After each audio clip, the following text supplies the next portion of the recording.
I'm Chris Wallace. Joe Biden is elected the 46th president of the United States. Now, can he heal a divided nation?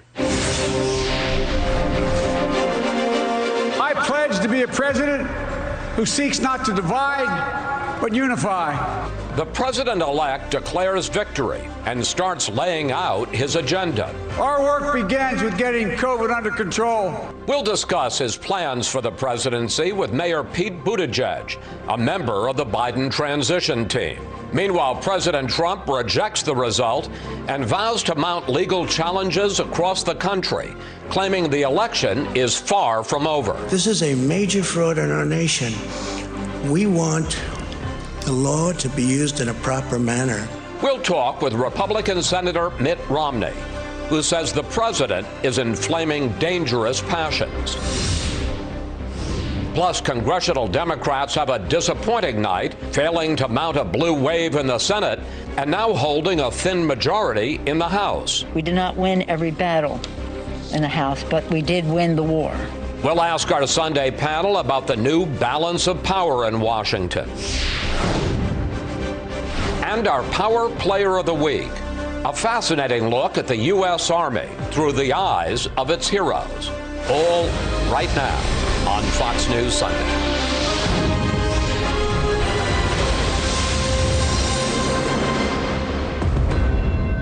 And hello again from Fox News in Washington. Here are the headlines this busy Sunday.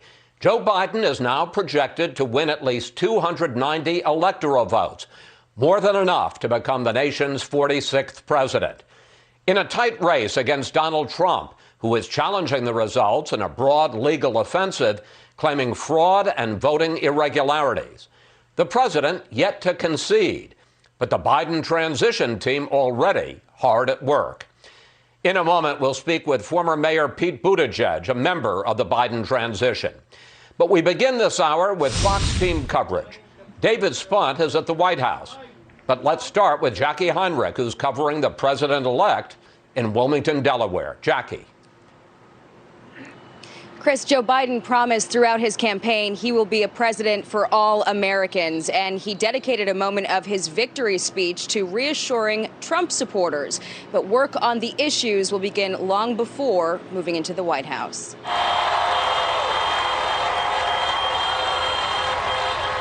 No days off after a hard-fought campaign delivered Joe Biden the office he's chased for decades and Kamala Harris a seat at the table, opening doors for generations to come. The transition team is hard at work over three key goals: getting a handle on the pandemic, repairing the economy, and beginning justice initiatives already promised by the campaign. The only news will be who's leading each charge. I will name a group of leading scientists and experts as transition advisors to help take the Biden-Harris COVID plan and convert it into an action blueprint. One face of the COVID front, former Surgeon General Dr. Vivek Murthy, who's been acting as an advisor to the Biden campaign. The incoming administration plans to spotlight messaging from public health experts, contrasting the posture of the Trump White House, while also securing supply chains and working on a vaccine. Addressing the public health crisis will come ahead of many cabinet appointments, which may stretch across party lines, with the understanding confirmations may go through a Republican-controlled Senate. Biden sources are reluctant to go on the record, leery that President Trump may do everything in his power to stop an easy transition, Chris. Jackie Heinrich reporting from Wilmington, Delaware. Jackie, thank you. Now, let's bring in David Spunt at the White House. David. Chris, good morning. The president appears to be having a hard time accepting defeat. Transition talks between Team Biden and Team Trump are well underway, but this current president is nowhere near conceding.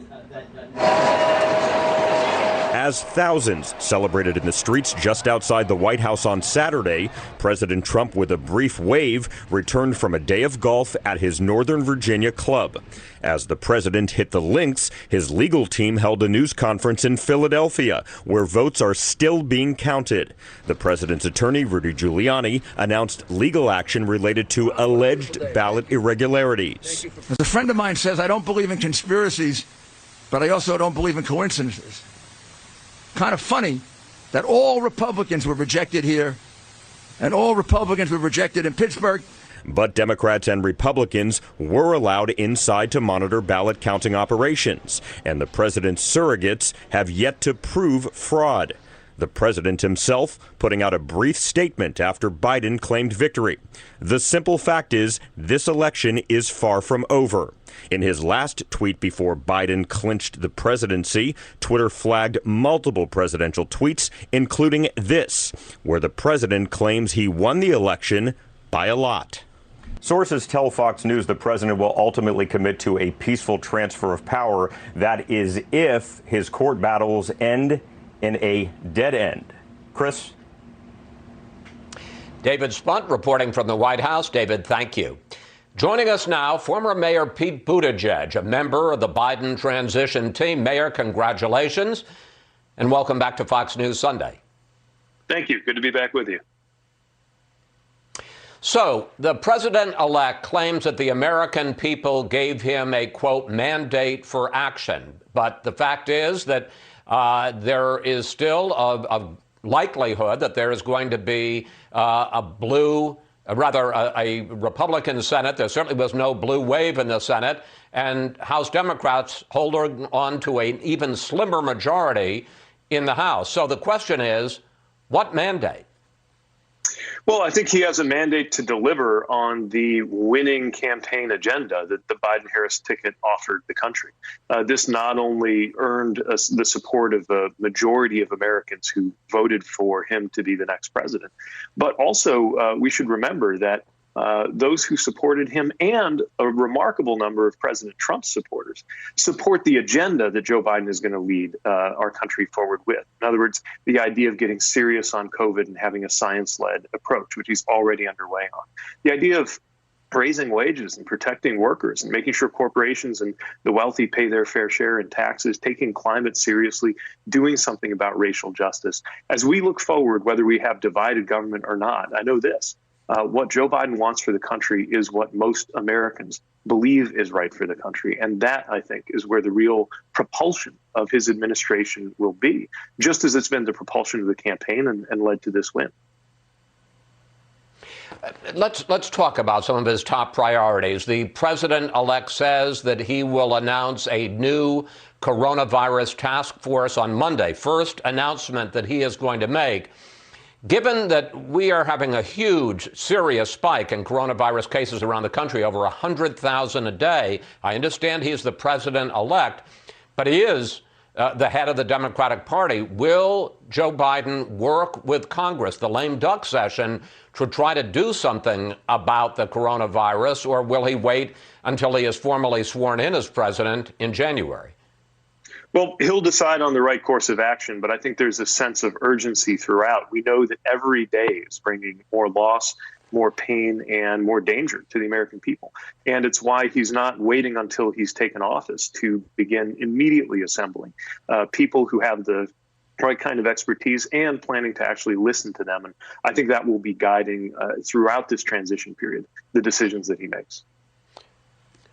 Well, let's talk about COVID relief. Millions of Americans, as you well know, are desperate for that. And the lame duck Congress is going to take that up. At this point, they're deadlocked. Will the president-elect, as his new position, unofficial, and as the head of the Democratic Party, will he work with Congress to try to broker a deal, or is he going to wait 10 weeks until January 20th? Well, I think we all want to see something happen, and he'll have to make the decisions based on what he believes is right, not only for the presidency that he will be building in January, but recognizing that he is now the president-elect and already a very important leadership position for the country. I think we all hope that that logjam in Washington comes to an end, and we'll be eager to see what progress can be made before and going into the administration. It looks likely, not certain, but likely that Republicans are going to hold on to the Senate. It's going to come down to two special elections in Georgia, and Republicans will be favored in both. If Republicans hold the Senate, if the majority leader is Mitch McConnell, isn't that really going to hurt some of the boldest parts of the Biden agenda, things like a public option for health care or raising taxes by $4 trillion?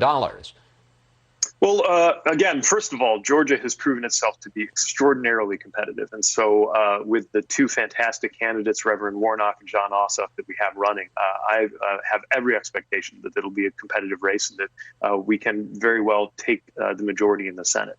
If that doesn't happen, at the end of the day, again, the thing we have going for us is that the American people are with us. We're not just talking about the House of Representatives and the White House. We're also talking about the strong majority of the American people, an even stronger majority than the one that brought Joe Biden to office. When we talk about some of the things you just mentioned, making sure that corporations and the wealthy pay their fair share, making sure that we expand access to health care. And so the McConnell caucus, the Republican caucus in the Senate, will have to decide whether it wants to continue facing down the American people and standing in the way of what America wants, which I think would be a decision strategically to make the Republican Party a party of minority rule? Or is there a willingness to reach across the aisle and get something done? Now, if we know one thing about President-elect Biden, it's that he's somebody who has that instinct of getting things done, reaching across the aisle, especially in a place like the Senate. And I think that's going to be exactly the set of attributes that will be so important to getting anything done at all. But as you well know, the founders created checks and balances, divided or, a balanced government, three branches. If you're Mitch McConnell, who just got elected, if you return, I understand it's a thought experiment, with a Republican majority, they're going to say there was no agenda. There was no public mandate for a public option. There was no mandate for raising taxes $4 trillion. The country allowed us to retain the Senate. Yeah, the structure of the Senate is such, for better or for worse, that you can have a Senate majority that disagrees with the majority of the American people. But then Mitch McConnell's going to have a decision to make. Is his purpose in Washington to defy the American people, who, along with the president and the House of Representatives, will believe in expanding, not taking away health care, ensuring that the wealthy pay their fair share in taxes instead of slashing their taxes no matter what, raising wages, treating climate change as real? In other words, Mitch McConnell's going to have to decide whether he wants to help move this country forward and influence progress, or whether he wants to stop progress. If he chooses to do that, I'm fearful not only that the Republican Party would pay a devastating price politically, but that the American people would pay a price that we can't afford to pay, because we need action. Well, let's talk about a much more serious and more immediate conflict. President Trump, as you know, continues to say that this election is stolen, that there was rampant fraud, and he intends to pursue legal challenges, he says, starting Monday in courts across the country. Here is the president. Historic election interference from big media, big money, and big tech. As everybody saw, we won by historic numbers, and the pollsters got it knowingly wrong. How much harder will it be for President-elect Biden to keep his pledge to bring the country together if President Trump continues to say and to contest the legitimacy of this election? Well, I think it's one of the reasons you see the president-elect already reaching out to those who didn't vote for him. And he didn't just say, give me a chance, or just say, I'm going to give you a chance. He said, let's give each other a chance. And that's an example of how he's beginning the work of healing the nation right away, not wasting any time to do it. Look, even in these last days of his presidency, the current president, has a chance to show leadership, to act as the person who loses every presidential election in our history has done, and do his part to help move this country forward and bring us together. We've not seen that so far, and that's unfortunate. I was going to say, and if he doesn't, Mayor Buttigieg?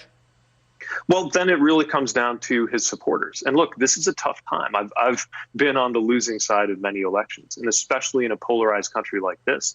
I know that there are a lot of folks who supported the current president, who, maybe almost everyone in your neighborhood and your church and your Facebook circle of friends feels the same way, to where it's very hard to believe or accept that he's not popular. In the same way that 4 years ago, I had a lot of liberal friends who couldn't believe, literally couldn't believe, that Donald Trump had the support of more than a quarter of the country, let alone almost half, as he proved to do. But the simple reality is that President Trump has never had the support of a majority of the American people. And this is the reality of where America is and where the election results are. In terms of the popular vote, it wasn't even close. In terms of the Electoral College vote, the results are clear. And the best thing we have going for us, no matter what this president says or does, whether in the last days of his presidency he rises to his responsibility or not, we know this much, which is there is a strong will among the American people, even those who voted the other way going into this election, to make sure that we come together, tackle COVID, make the economy fair, ensure the wealthy pay their fair share in taxes, expand healthcare. In other words, exactly the agenda that got Joe Biden and Kamala Harris elected. Finally, Mayor, I got about a minute left. We're about to have the first woman in national office elected by all Americans, Vice President Kamala Harris, in a nation that breaks barriers, sometimes taking longer than I suspect some of us would like. How important is this? It's extraordinary. And, it sent a message to women, to girls across the country, and I think across the world, that you can do anything. And her historic role also as the first Black woman in this role, the first woman of South Asian descent, and somebody who really carried that weight of history throughout the campaign and did so well. I can't wait to see what her leadership is going to be like as a partner in change with Joe Biden and as Vice President of the United States. It is easy to overlook with all of the noise that's going on and the excitement around this election. I hope we don't overlook just how extraordinary, how historic, and how affirming of progress in this country her historic victory is. Mayor, thank you. Thanks for your time. You have been a good guest on this program during this long campaign, and maybe we'll see you in Washington starting in January. Thank you, sir. Thank you. Up next, President Trump says Joe Biden has won nothing, that this election is being stolen from him. But a few members in the president's own party are pushing back. We'll speak with Republican Senator Mitt Romney. That's next.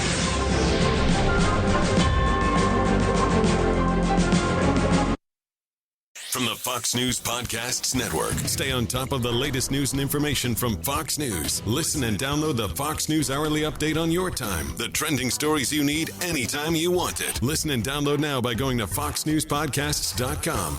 Again.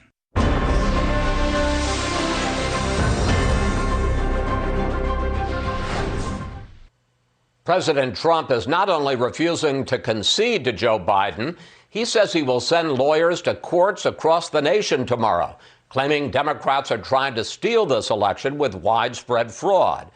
We're joined now by Republican Senator Mitt Romney of Utah, who says the president's rhetoric is dangerous. Senator, welcome back to Fox News Sunday. Thanks, Chris. Good to be with you.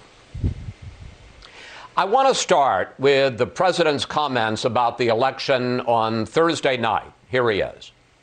We'll not allow the corruption to steal such an important election, or any election for that matter. And we can't allow anybody to silence our voters and manufacture results. You say the president has every right to pursue his legal remedies, which of course he does, but that his rhetoric there and in a number of tweets has gone far over the line. How?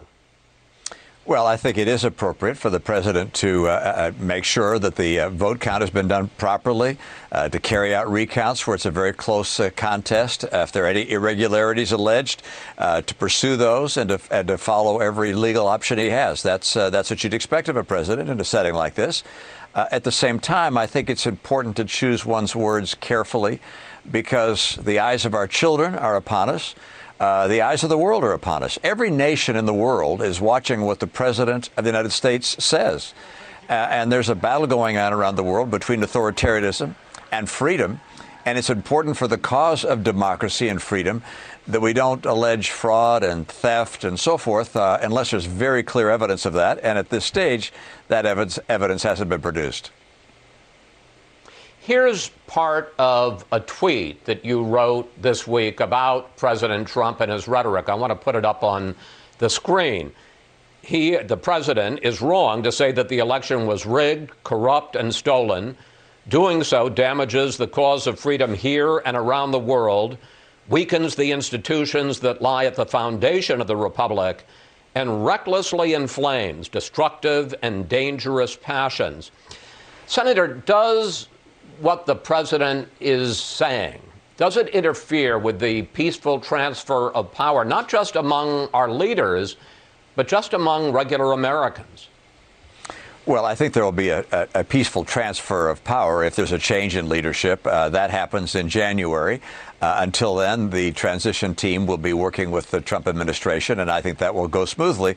But I do believe that it's important for the American people to understand that we are a nation of laws, that we allow for recounts, that we investigate irregularities, and that these things go to the courts, and the courts make a fair and impartial decision. That's essential for our nation to have confidence in our institutions, and for people, as I've indicated, around the world to recognize that democracy works.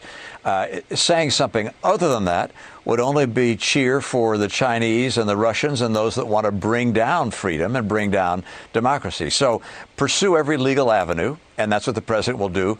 But I think it's important for all of us to hold our breath a bit, to calm down a bit, and not to use language that's so inflammatory that it will make people angry, and people that are not watching carefully feel that somehow something has been rigged, and there's simply no evidence of that at this stage, and we'll see whether there is down the road, but that's for time to tell.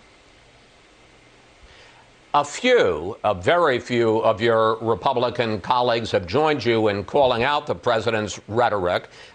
Here's Pat Toomey from the hotly contested state of Pennsylvania. Take a look.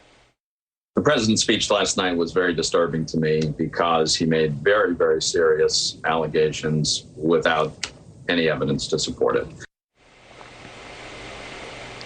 But the vast majority of your Republican colleagues in the Senate have either backed up, supported the president's unsubstantiated allegations of fraud, people like Ted Cruz of Texas, or they have remained silent. Does that disappoint you? Well, I think everybody makes their own assessment as to what their responsibility might be. Frankly, the eyes of history are on us. And I believe I have a little bit of a different role, having been the nominee of our party in 2012. I do feel a responsibility to express my views and to represent the small slice of the Republican Party, perhaps, that still supports me in that regard. And everybody makes that assessment. Pat Toomey, of course, is the Republican senator from Pennsylvania. Pennsylvania is at the center of controversy, so his remarks, I think, were well suited to the moment. So everybody makes that assessment, and I don't have a point of view on what other senators do. I think we each have to make our own decision based upon where we are. But look, I remember Richard Burr, senator from North Carolina, saying, you know, if I spoke out on everything that I disagreed with that the president tweets or says, that's how I spend all my time. And I think there are some who feel silence at this stage, particularly with so much uncertainty, is the right way to go. I want to pick up on something that you just said, because you have been in the same situation back in 2012 that President Trump is in now. The networks called Barack Obama the winner in the 2012 election. You had a team of lawyers ready to fly out to various states. There are always irregularities in vote counting. You waited 90 minutes, and then you called President Obama and conceded victory to him. I guess two questions. One, why did you decide to go that course? And if you were in the situation now that Donald Trump is in, with widening gaps in Pennsylvania and Nevada and Georgia, would you concede? Well, first of all, President Trump is a different person than I am. Every individual is different. I think one of the things people like about President Trump is that he is different than typical politicians and people who've run for president before. He's going to keep on fighting. That's what you expect from President Trump. So he'll do what he's going to do. My setting was different. We looked at the vote totals. I met with my legal counsel. We talked about irregularities. It did not strike me that there was a realistic possibility of overturning the result that had been called by the networks. And frankly, there's something more important than myself and whether I win or lose an election, and that is the cause of democracy and freedom. And at some point, truth, freedom, and democracy have to ascend, and you step aside. And I'm convinced that will happen in this case as well, if and when every avenue is exhausted for the president. But time will tell in that regard. But let me tell you this as well. I think the assessment that somehow that conservatism lost is not accurate. Republicans picked up state houses. Republicans picked up seats in Congress. I think we're going to keep the Senate as well. Conservative principles are still on the ascendancy in this country. I don't think America wants to sign up for the Green New Deal or getting rid of coal and oil and gas or Medicare for all or Medicare for many, many more. I think America is intent on pursuing policies that are more consistent with the Republicans that they overwhelmingly elected. Well, I want to pick up on that, and I've got only a minute here, Senator, about that. It does look more likely than not that Republicans are going to maintain control of the Senate. If they do, what is your attitude towards working with President Biden? How much deference do you feel that you will owe him in terms of his choosing the people in his cabinet and some of his policies, such as a public option for Obamacare or raising taxes or the environment? Well, I don't think the national election, and I'll let the pundits make the final analysis on this, but I don't think it was so much a matter of signing up for a policy agenda and I think it was much more of a personality matter and character matter. And I don't think you expect elected officials to provide deference to others based upon their point of view, because we all got elected and we all have a responsibility. But there are places we'll be able to work together. Look, health care is a mess right now. Prescription drugs are too expensive. Surprise billing shouldn't be going on. We can make some changes there. Obamacare is not working. We're going to have to make some changes there. If there are flaws in the tax code that let billionaires pay no taxes, I think we have to look at that as well. The President-elect Biden has spoken about increasing the child tax credit. That's something I've been fighting for with Senator Mike Bennett as well. So I think you're going to see that there are a number of places that we have common ground. But look, conservatives like myself are going to continue to fight for conservative principles. And those things are not in the rearview mirror. President-elect Biden has an agenda. We'll work with him on that agenda.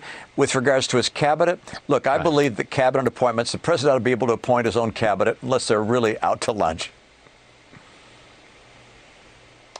Senator Romney, well, we don't ever want people who are out to lunch. Thank you, Senator. Thanks for your time this week, and always good to talk with you, sir. Thanks so much, Chris. Good to be with you. Up next, we'll bring in our Sunday panel to discuss the Biden transition and what we can expect from President Trump in the days ahead.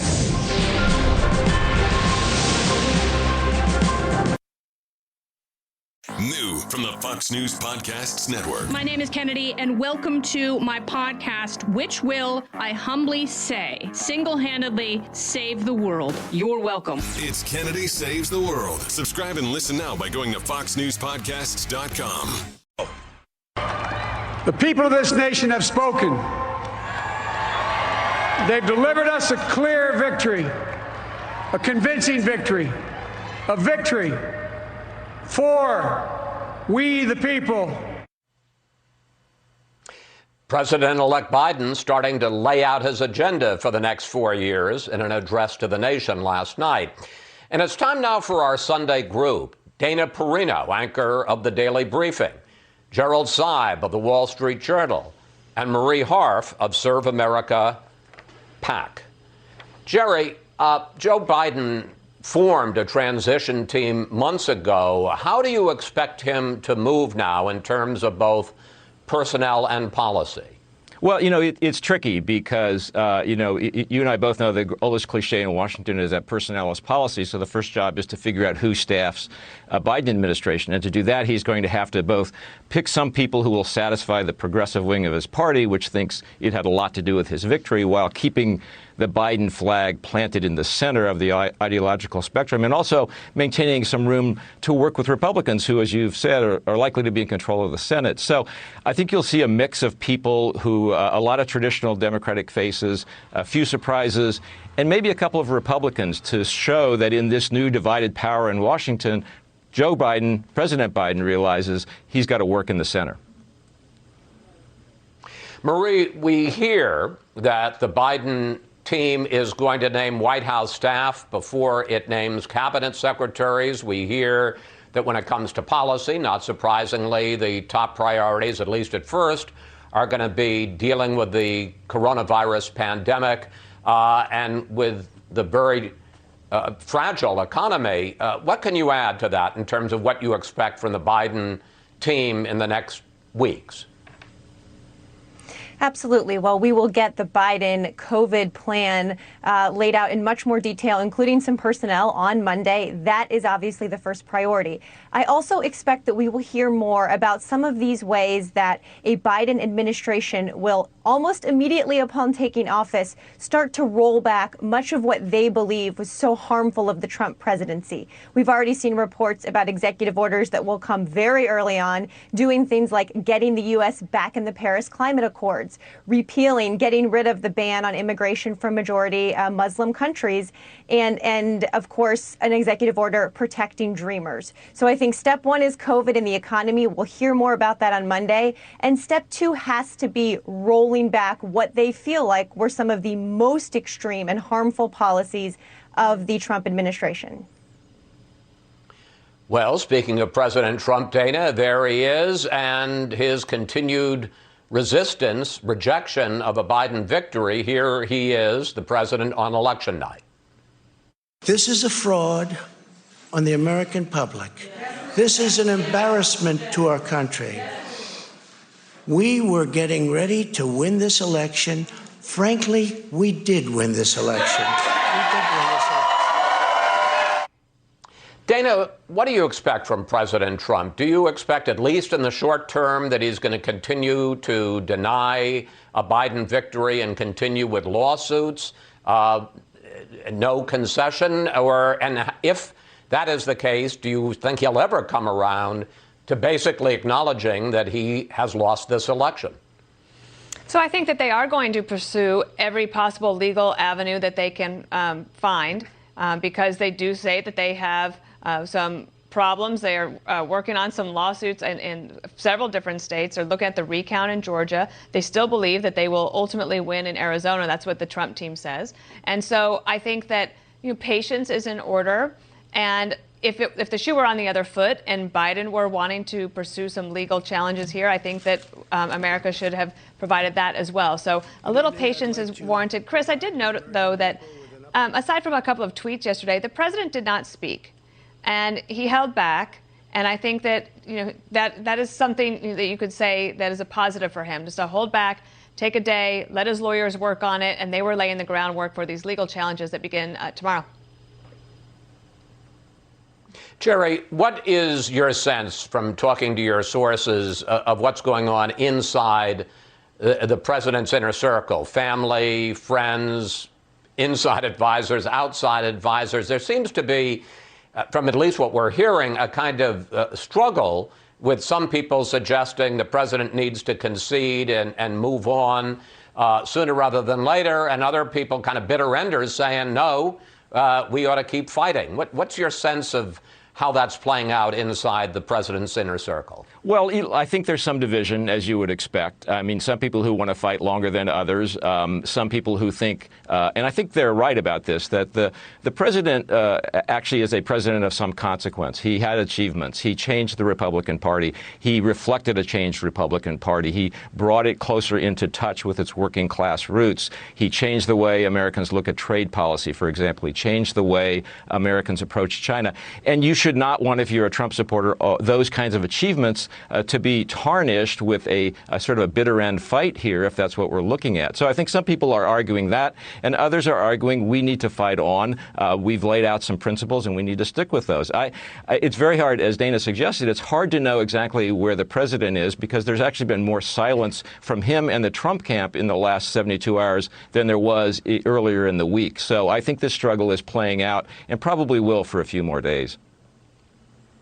Dana, it would seem to me that Republicans on Capitol Hill have a role to play in this. A very few of them have said, look, you pursue your legal options, but, damp down the rhetoric, like Mitt Romney, like Pat Toomey.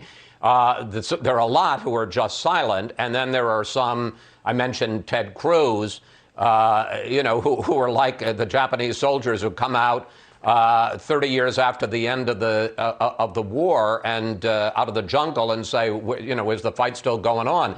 What do you expect the mood to be inside Senate Republicans, as they begin to think perhaps their future is no longer so directly tied to Donald Trump? Well, also remember the Senate Republicans were counted out.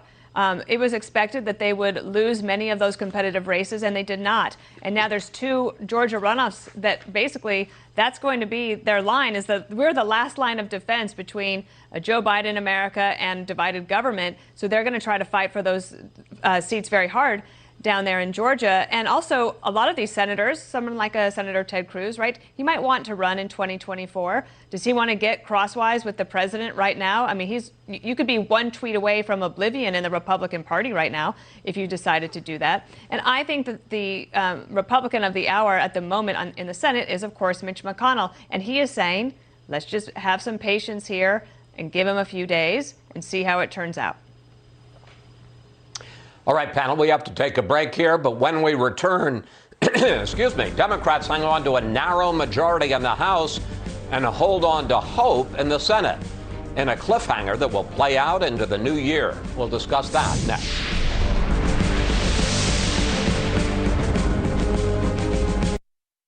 From the Fox News Podcasts Network, subscribe and listen to the Trey Gowdy Podcast. Former federal prosecutor and 4-term U.S. Congressman from South Carolina brings you a one-of-a-kind podcast. Subscribe and listen now by going to foxnewspodcasts.com.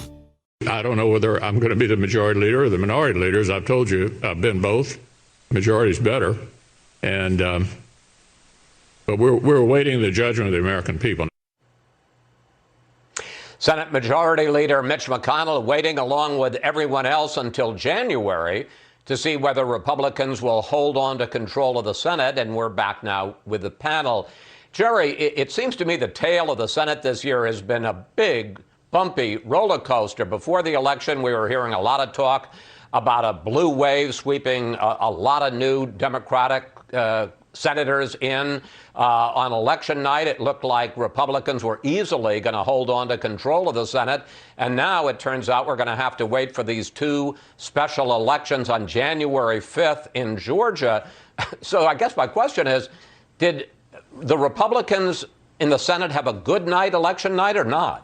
They did. No, I think Republicans had a pretty good night overall, a good night in the House, a good night in Senate elections compared to expectations, and that's kind of been lost in the focus on President Trump.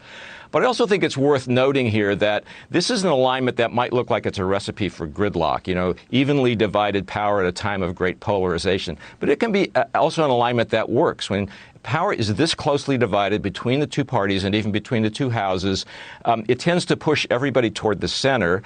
And it can empower moderates in the Senate because they have a lot of leverage in an evenly divided Senate. So I'm thinking of people like Joe Manchin of West Virginia or the newly reelected Susan Collins of Maine. If they find a way, and I believe it's possible for them to do that, they can exert a lot of leverage, not just over the Senate, but over Congress, and even work with a President Biden, who, as we know, was the guy who went to Republicans in the Senate when there were problems in the Obama administration getting things done. And the Mitch and Joe show is how things got accomplished. Dana, where is the Republican Party going to be after Trump? How big a megaphone will he have from outside the White House? And to what degree do you think congressional Republicans will continue to follow his marching orders as they did when he was in the Oval Office? It'll be interesting to see. I mean, I think that former presidents, when they get into their life after the presidency, they have so much at their fingertips, right? He has a platform. He's a wealthy man. He is loved by his family. And he did have a tremendous impact on the country with a record that a lot of people thought he couldn't do. He actually governed quite conservatively, which is why he was able to get that support of the whole Republican Party. So the Republican Party is still going through its political realignment. But right now, all of those Republicans are going to be focused on Georgia. And probably President Trump will be focused there, too, because those two Senate runoffs are so important. And yesterday, Senator Chuck Schumer sounded a lot more like Don Quixote than General Sherman when he said, next we take Georgia and then we take America, as if he completely misread the election results. As Jerry was just saying, the Republicans actually did quite well. America does not want a radical left agenda, and that is where I think the Republicans will focus for now as the rest of the post-Trump world kind of figures itself out. Then there are House Democrats who, I think it's fair to say, had a disappointing election night. Instead of picking up a half dozen seats, as most predicted, they ended up losing at least a half dozen seats. Having said that, House Speaker Nancy Pelosi continued to play it as a big victory. Here she is. The most votes ever received by any presidential ticket in history. President-elect Biden has a strong mandate to lead, and will have a strong Democratic House with him. Marie, will Nancy Pelosi be able to hold on to her speakership, and will she be able to control her much slimmer majority in the House, given the fact that centrists and leftists in the House Democratic caucus really seem to be sharply split now? Chris, I think the reason that Nancy Pelosi will remain Speaker is actually because of that slimmer majority that you just mentioned. Nancy Pelosi has some critics on many issues, but one thing most people agree with is that she can keep the caucus together. She did it over the last 4 years when Donald Trump was president, as there were these debates between progressives and moderates. And with an even slimmer majority, I do think the Democrats in the House will coalesce around her because they know that she can bring everyone together. And yes, I do think Democrats are disappointed they didn't pick up more seats, but an overwhelming majority of the moderates that won in 2018, the majority makers for the Democrats, won re-election in 2020, even with Donald Trump on the ballot, unlike in 2018. So it's a little bit of a mixed bag in the House right now. Certainly Democrats are disappointed in some ways, but happy with the majority and ready to help President Biden with his agenda.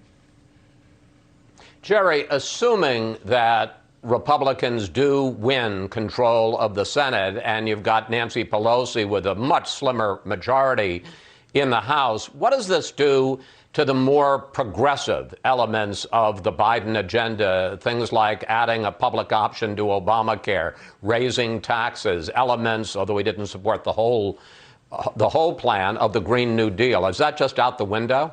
Well, it's certainly going to be held in check. I think in a way that helps President Biden in some ways. I mean, he doesn't have to keep the more progressive elements of his party, which have wanted to push him further left than he wants to go. He doesn't have to hold them in check. He can say, look, the Republicans in the Senate, I've got to deal with them. They're the people who are holding us back from fulfilling your progressive agenda. That's actually beneficial for Joe Biden. It gives him some running room, as I said before, toward the center. So I think that political realities are going to assert themselves, and some of the progressive agenda that Joe Biden will push will have a chance, but some of it's going to be left to the side. And I think that that's just a reality that he doesn't have to assert, that will assert itself in this new alignment. Real quickly, Marie, about 30 seconds. Do you think Joe Biden will welcome having a Republican Senate as a check on the far left, the AOCs of the world, or do you think he's going to have to grit his teeth? Well, I'm not sure I'd go so far as welcome it, but if there's any Democrat who can work with the Republican Senate, it's Joe Biden. And last night you heard that message in his speech. I will be president of all Americans. I will work across the aisle. I will reach out to them. That's how Democrats are feeling today, Chris. Yeah, and he also said, let's give each other a chance. And I certainly agree with that. Let's give each other a chance, panel. Yep. Thank you. See you next Sunday. Up next, our Power Player of the Week, a museum about the nation's history through the eyes of the men and women who helped defend it.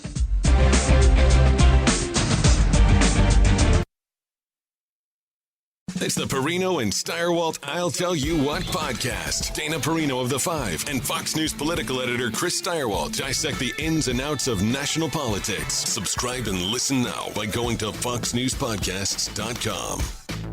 Yo, I'm Bill Hemmer. I'm Brett Baer. I'm Dana Perino, and this is the Fox News Rundown. America is listening to the Fox News Rundown with top news stories 7 days a week and providing a contrast of perspectives you won't hear anywhere else. Download the Fox News Rundown at foxnewspodcasts.com.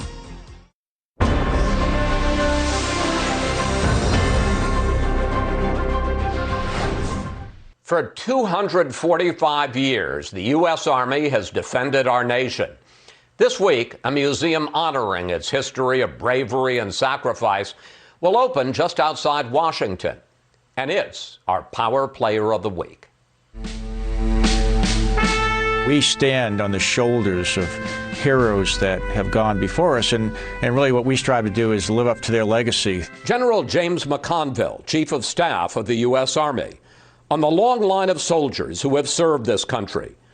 This week, you'll be able to see their stories with the opening of the National Museum of the Army. What we try to do is capture significant events all throughout history. We want the American people to come to the museum to see the accomplishments, the sacrifices, and the commitments of our soldiers. Visitors enter on the path of remembrance, 8,000 bricks etched with tributes to soldiers and their families. Inside, displays showcase soldiers' stories in every campaign the Army has waged. It's just very, very special and very inspirational for the American people to see that, and also for the soldiers that have participated in those campaigns. In the museum's 11 galleries, visitors travel back through the Army's proud history, highlighted by almost 1,400 artifacts, including a flag carried by Civil War trailblazers, whose story was told in the movie Glory. The 54th Massachusetts was one of the first African-American regiments, and during the Civil War, in a pitched battle, our Sergeant Kearney grabbed that flag and heroically led his fellow soldiers to a key place in the battle, and he was one of the first African-Americans awarded the Congressional Medal of Honor.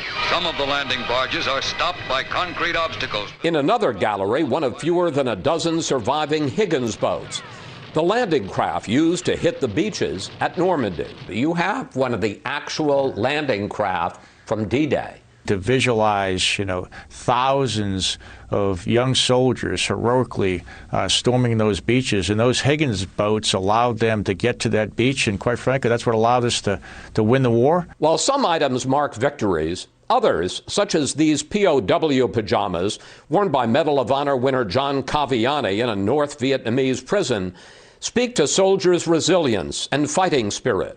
People like Sergeant Kaviani, they never broke. They were heroic in what they did before they were taken prisoners, and even during that time frame. How emotional is it for you to go through these galleries and see what you're a part of, the tradition that you are a part of? Well, it just makes me very, very proud to be a member of the United States Army. McConville has served our country for almost 4 decades. Last year, he was named the Army Chief of Staff. I was inspired to serve by my dad. Once I got in the Army, I just met some incredible people, inspired by the soldiers that I served with, and decided to make a career out of it. Stories like McConville's and those of generations of Army men and women will now be preserved at the National Museum. What does the Army hope to get across to visitors? The Army's history is their history. We exist to protect the nation. That's our job. That's what we work hard to do every single day, and we're very proud to serve the American people. The Museum of the Army opens to the public Wednesday, which is Veterans Day.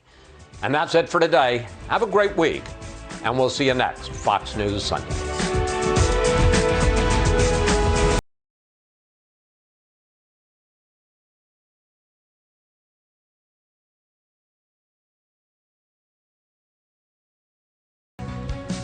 Good Sunday morning, everyone. Welcome to Sunday Morning Futures. I'm Maria Bartiromo. A divided nation. The news media announces Joe Biden will be the 46th president of the United States, and he presents himself last night. The people of this nation have spoken.